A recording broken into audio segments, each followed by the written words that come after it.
Hai viewers, selamat datang di program terbaru MNC Lifestyle, Man Zone. Program yang berisikan informasi tentang gaya hidup para pria, kegiatan keseharian pria urban yang menarik dan tentunya fashionable dan menarik untuk diikuti. Seperti apa style pria yang akan tampil pada episode ini? Semua tersaji dalam Man Zone.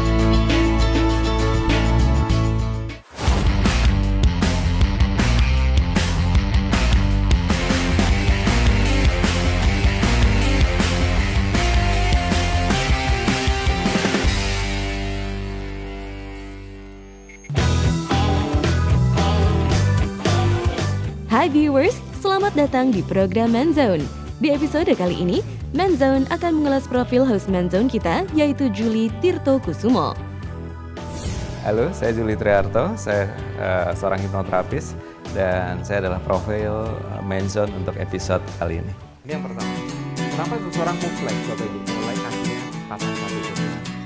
Pertama-tama, kita kenali terlebih dahulu tentang latar belakang dari pria yang berprofesi sebagai hipnoterapis ini, you viewers. Saya 3 bersaudara dan saya yang paling terakhir. Dulu cita-cita saya pengen jadi dokter, tapi nggak kesampaian. Orang tua saya menginginkan saya belajar di teknik dan cita-cita saya sebagai seorang dokter. Sampai akhirnya setelah saya lulus kuliah di teknik, saya mulai mencari jati diri saya sebenarnya. Karena kebetulan orang tua saya sudah meninggal duanya. Akhirnya saya ingin meneruskan cita-cita saya belajar tentang hal-hal yang kaitannya membantu sesama, terutama di bidang hipnoterapi, NLP, dan coaching. Saya belajar ke tokoh-tokoh dunia, saya belajar ke luar negeri, ke London, ke beberapa tokoh yang ada di hipnoterapi, seperti kayak Paul McKenna. Saya belajar ke seorang maestro hipnoterapi, juga belajar NLP dari kreatornya Dr. Richard Bandler, dan juga belajar metode coaching dari Merlin Atkinson, muridnya Dr. Milton Erickson. Di situ mulai saya memahami bahwa ternyata mekanisme kerja pikiran manusia sangatlah luar biasa. Kita bisa membantu orang-orang di sekitar kita untuk mengatasi fobia, trauma, stres. Hingga akhirnya tahun 2008 saya melihat potensi bahwa ternyata untuk turun berat badan kaitannya dengan kesehatan bisa dibantu dengan perubahan program pikiran. Dan selama ini orang berpikir untuk turun berat badan mesti harus pakai pil, diet, ataupun jarum. Sedangkan dengan pemrograman pikiran ini dengan hipnoterapi, NLP, coaching, ternyata kita bisa membantu banyak orang. Saat ini lebih dari 10.000 klien yang sudah saya tangani untuk mengatasi hal itu.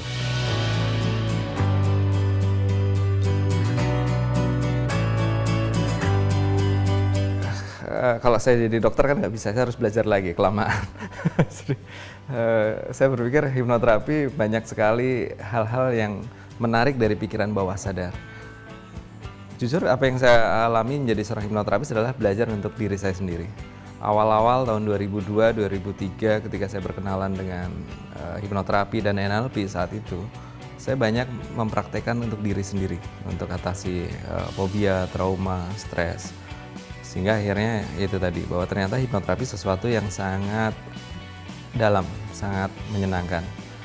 Dan yang menariknya lagi, sekarang hipnoterapi di Indonesia sudah mulai diakui. Bahkan saya juga salah satu founder untuk Asosiasi Hipnoterapis Profesional Singapura di Singapura, dan di sana juga asosiasi ini berkembang dengan sangat pesat. Seperti kalau di Indonesia ada IBH, Indonesian Board of Hypnotherapy, dan saya mengamati bahwa ternyata hipnoterapi adalah bidang yang sangat luas implementasinya. Tetapi untuk yang saya lakukan ini adalah lebih spesifik pada turun berat badan saat ini.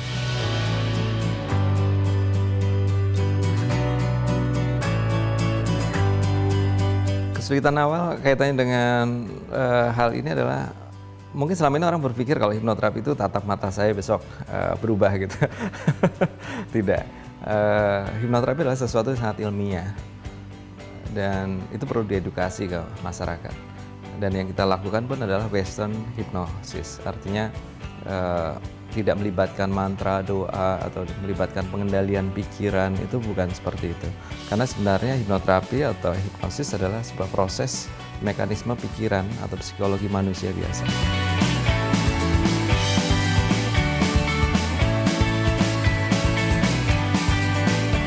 Saya bersyukur sampai saat ini lebih dari 10.000 klien yang sudah saya tangani. Artinya ada kepercayaan dari masyarakat bahwa ternyata mereka tahu untuk sehat, untuk turun berat badan.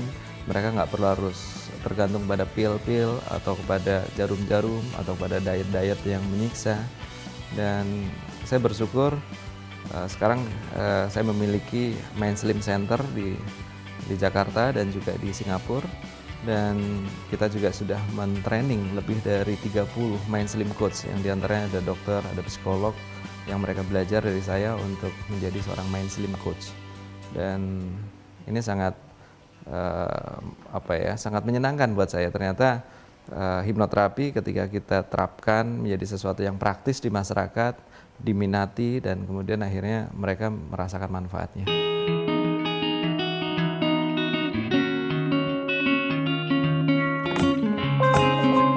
Dulu mungkin agak-agak aneh karena saya lulusan teknik informatika dari kampus di Bandung. Jadi mungkin teman-teman saya akan menganggap gila ya, sekarang kamu malah justru di dunia yang di luar teknik gitu. Padahal dulu sempat saya membuka sebuah perusahaan IT, PT Telematics Indonesia saat itu. Dan akhirnya banting setir ke dunia hipnoterapi. Tapi bagi saya menariknya adalah ada kemiripan bahwa ternyata di dunia IT ketika kita membangun software sebenarnya meniru cara kerja pikiran. Dalam dunia IT ada garbage in, garbage out. Dan artinya apa? Dalam pikiran manusia juga sama seperti itu. Perilaku kita, kebiasaan kita itu dikembangkan atau di-develop oleh cara atau informasi yang masuk dalam pikiran kita. Garbage in, garbage out. Apa yang kita masukkan, kita programkan itu menjadi perilaku. Itu sama.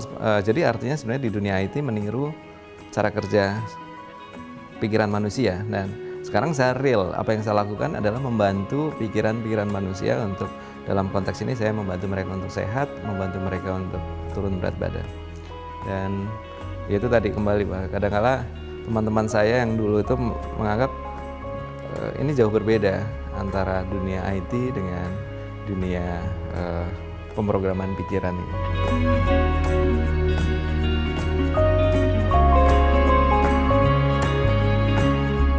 Saya punya pegangan bahwa di dunia ini tidak ada yang mutlak. Yang mutlak adalah perubahan. Jadi yang saya selalu lakukan adalah selalu berubah untuk lebih baik.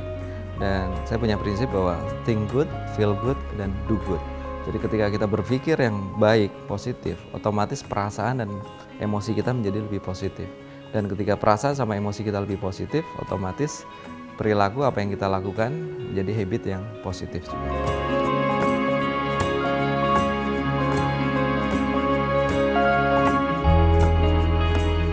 Bagi saya yang kaitannya dengan penampilan, saya lebih menghargai diri sendiri dan orang lain dengan penampilan. Artinya saya nggak mau kawan-kawan saya atau teman-teman saya menganggap bahwa saya nggak menghargai mereka ketika saya nggak memikirkan penampilan saya. Walaupun sebenarnya nggak terlalu yang urgent ya untuk saya pikirkan, tetapi saya menikmati juga ketika misalnya kaitannya dengan personal grooming. Walaupun ya nggak terlalu seperti yang dibayangkan orang, wah harus mahal dan sebagainya.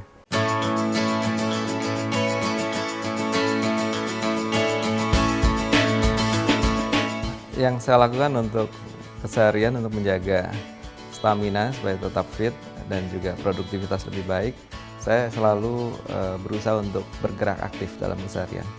Kalaupun nge-gym, paling seminggu sekali atau 2 kali. Selebihnya saya lebih banyak bergerak dalam aktivitas saya, dan kemudian saya makan hanya pada saat lapar dan berhenti sebelum kenyang, dan nggak pakai jam-jam makan kalau saya makan, dan saya makan apa saja dan menikmati makanan. Love food and stay slim kalau moto kita. Artinya nggak usah takut dengan makanan, nggak usah berpantang dengan makanan. Dan bagi saya industri makanan di sekitar kita kan selalu berkembang ya. Artinya kita juga pasti pengen mencicipi ini, mencicipi itu. Dan supaya tetap terjaga, ya artinya kita perlu untuk ada struktur atau ada habit yang harus dikembangkan. Saya bersyukur kemarin saya MCU, ternyata hasil lab saya bagus semua. Hasil dari jantung dan juga dari darah. Padahal saya makan apa saja, kapan saja. Dan olahraga pun kalau dikatakan nggak yang seperti orang lihat di luar sana, olahraga mesti harus olahraga keras, mesti harus setiap hari. Saya seminggu sekali 2 kali lah nge-gym. Selebihnya saya hanya dalam aktivitas sehari-hari yang lebih aktif saja.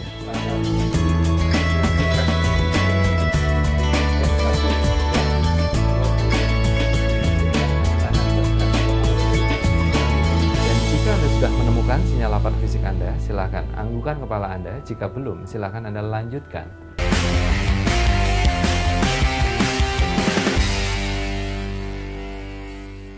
Pikir dulu tuh ingetin diri saya tuh. Hai viewers, terima kasih masih setia bersama kami dalam program Manzone. Di segmen ini, kita akan bahas tentang kegiatan dan perlengkapan yang biasa Julie bawa untuk mendukung aktivitas kesehariannya. Seperti apa kegiatan dan perlengkapan Julie kali ini? Let's check it all out, viewers. Nah, pagi ini rutinitas saya biasanya paling ya pakai sunblock aja kalau dalam kegiatan sehari-hari. Karena akhir-akhir ini sering banget di lapangan golf, latihan sama teman-teman. Jadi untuk menjaga kesehatan kulit wajah, saya cukup dengan sunblock. Di dalam kesehariannya viewers, Julie biasanya mempersiapkan berbagai perlengkapan untuk mendukung aktivitasnya. Seperti gadget, jam tangan, gelang, cincin, sampai laptop. Seperti apa item yang biasa Julie persiapkan sebelum beraktivitas? Simak penuturan lengkapnya berikut ini.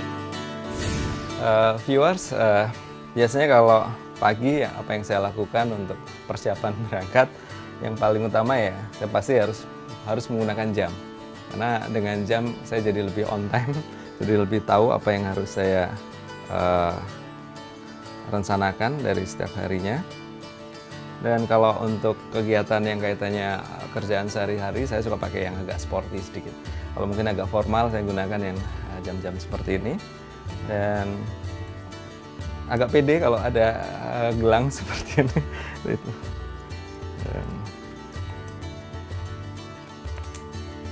Dan ini yang kemana-mana selalu menemani saya. Saya suka sekali pakai cincin. Dan ini blue sapphire, saya suka.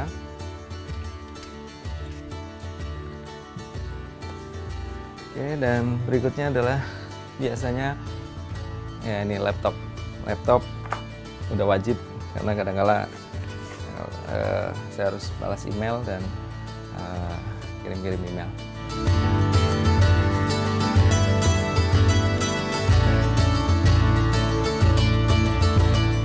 Saya kalau kerja, ketemu klien atau membantu acara-acara seminar, saya selalu menyiapkan jas seperti ini. Ini tujuannya untuk lebih menghargai klien-klien kita. Saya sudah siap berangkat, saatnya untuk membantu klien-klien saya di Mind Slim Center. Sekarang ada 14 klien yang sedang menunggu hari ini di Mind Slim Center. Dan sampai ketemu nanti di sana. Terus saksikan.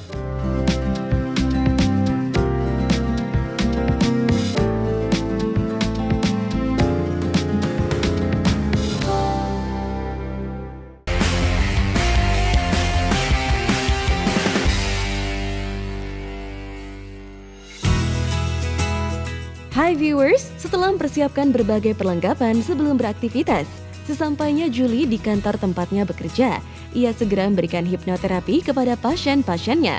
Bagaimanakah Julie memberikan hipnoterapi? Simak liputannya berikut ini. Nah, ini kantor saya, Mind Slim Center namanya di Kemang. Dan sebentar lagi saya akan membantu teman-teman di acara grup terapi Mind Slim Program. Ada 14 peserta di dalam, ya. Nanti kita lihat. Ayo.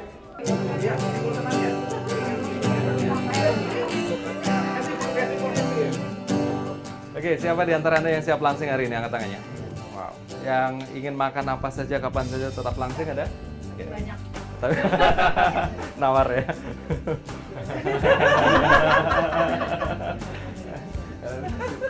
Kenapa seseorang overweight? Karena biasanya apa? Eat more, ya udah tahu semua ya.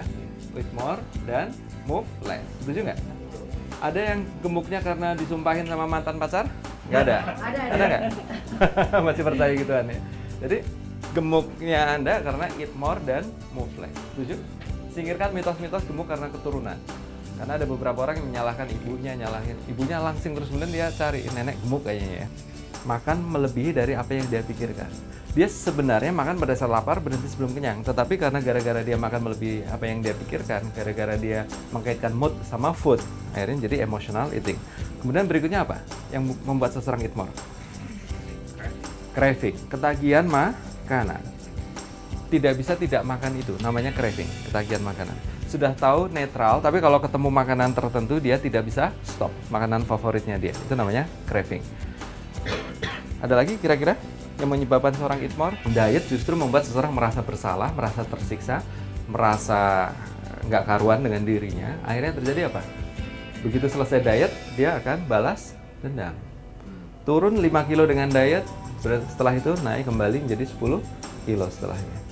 Dan akhirnya apa? Mencari cara instan. Makanya melariskan farmasi, industri farmasi. Dan kemudian apa lagi? Seseorang kenapa eat more? Karena faulty programming. Anda sudah tahu kemarin faulty programming? Apa itu faulty programming? Ada program yang keliru dalam pikiran bawah sadarnya dia. Makan harus habis, padahal sebenarnya dia sudah netral. Tapi kalau ketemu makanan orang tua kita seringkali nyuruh habiskan. Di Ethiopia banyak nggak bisa makan. Kemudian sayang uang, ini susah loh nyari uang papa mamamu. Kamu kok nggak habiskan? Nah artinya apa? Itu faulty programming. Faulty programming, program yang masuk dalam bawah sadar Anda, masuknya tidak kentara, tapi hasilnya nyata. Saya contohkan, ini permainan. Saya minta tolong Mas Jeffrey, ya, bawa uang nggak? Yang penting itu. Oke, uangnya saya pinjam 50.000. Oh semuanya aja. Oke. Handphone. Ada benda apa lagi Mas? Kartu kredit, ATM atau apa?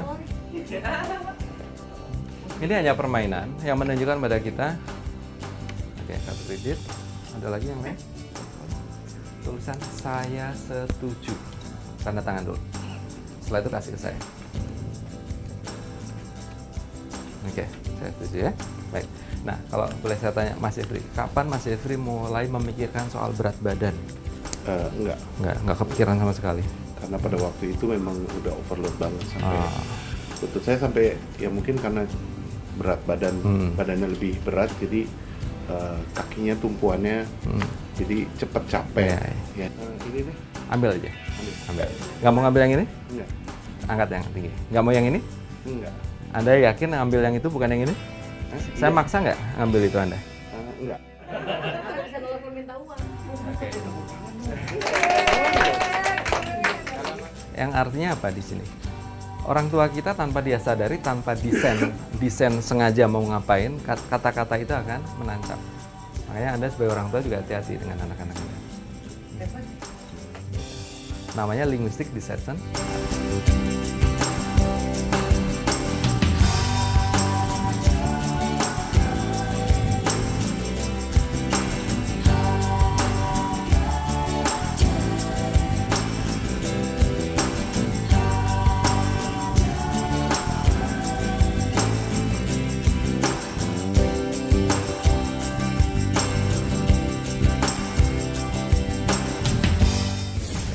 Ini yang tadi adalah grup terapi Mind Slim. Jadi tadi saya membantu teman-teman untuk memprogram ulang pikiran bawah sadar mereka supaya berubah hubungan mereka dengan makanan.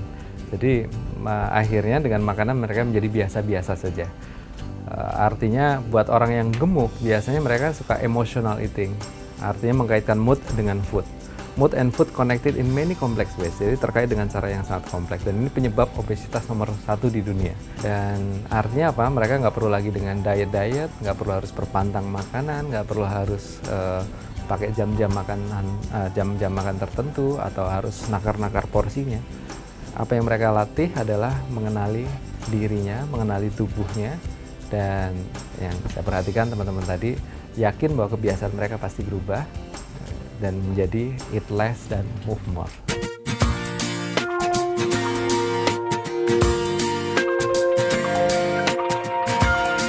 Sebenarnya kalau sesi-sesi pemrograman pikiran biasanya kita mengadakan yang disebut private session. Itu 6 kali sesi. Hanya saja kita memberikan alternatifnya dalam bentuk grup terapi kayak tadi. Grup terapi itu 2 hari, ya, biasa kita selenggarakan secara reguler di Mainstream Center ini, dan biasanya pesertanya bisa sampai kayak tadi tuh, sampai 12-14 orang. Tapi kalau untuk one on one yang kita dengan private session, waktunya 2-3 jam, dan itu kita 6 kali pertemuan selama 3 bulan. Karena kita paham bahwa untuk berubah kebiasaan kita perlu waktu, yang perlu memprogram pikiran juga, dan itu butuh waktu 3 bulan untuk memulainya.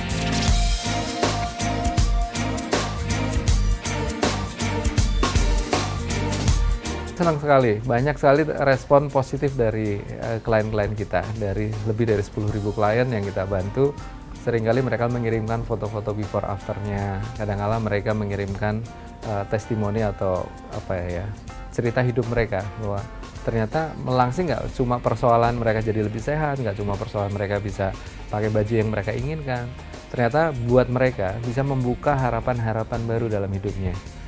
Dalam karirnya, dalam hubungan dengan pasangannya, dalam status sosialnya dan sebagainya, itu ternyata buat mereka menjadi langsing banyak harapan-harapan yang bisa diraih.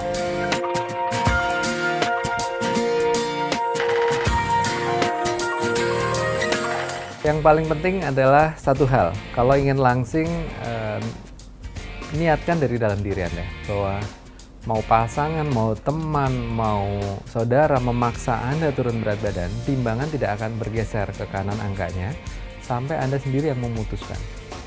Itu satu. Sedangkan yang kedua adalah bahwa melangsing itu sebenarnya mudah dan menyenangkan. Jangan berpikir bahwa melangsing itu mesti harus tersiksa, karena selama ini orang berpikir beauty is pain. Kalau nggak ingin cantik ya nggak harus siap untuk disakiti gitu. Tetapi dalam konsep kita bahwa semakin mudah dan menyenangkan sebuah program akan semakin permanen untuk dijalankan. Asin, pedas, asam, sama air. Sama makanannya.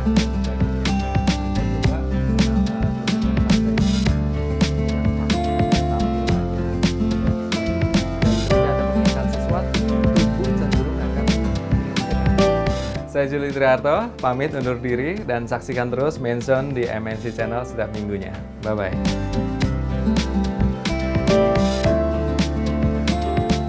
Well viewers, sajian informasi tadi sekaligus menutup perjumpaan kita kali ini. Semoga informasi dari aktivitas keseharian hipnoterapis Juli Tirto Kusumo ini dapat menginspirasi Anda ya viewers. Dan jangan lupa untuk terus selalu saksikan Main Zone MNC Lifestyle Channel 93. Sampai jumpa di the next episode. Au revoir.